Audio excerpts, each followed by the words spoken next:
Wacana memakai baju adat untuk siswa SD dan SMP ini sempat dicanangkan oleh Wali Kota Makassar Muhammad Ramdan Pomanto dalam peringatan Hari Kebudayaan Kota Makassar 1 April 2023 lalu. Wacana ini sebagai upaya menghidupkan kecintaan siswa pada budaya dengan menggunakan baju adat.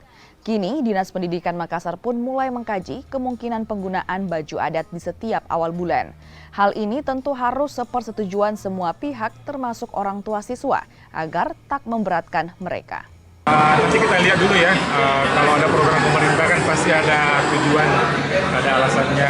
Dan kita sebenarnya kalau di Akira itu sudah tiap tahun itu tiap unit ada pekan budaya.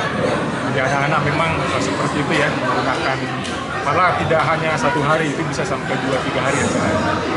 Kemudian kalau ada hari-hari besar, kita juga seperti itu. Nanti kita lihat, kalau misalnya memang nggak masalah, saya kira bisa aja ya disiapkan memang baju khusus yang mungkin jangan terlalu mahal atau tidak. Yang mau dibangunkan bukan mahalnya, tapi cipta daerahnya itu. Ini kita kan, ini adalah bagaimana pelestarian budaya tentu melalui pakaian adat. Namanya mencanangkan itu tentu tidak serta-merta bahwa itu lisan.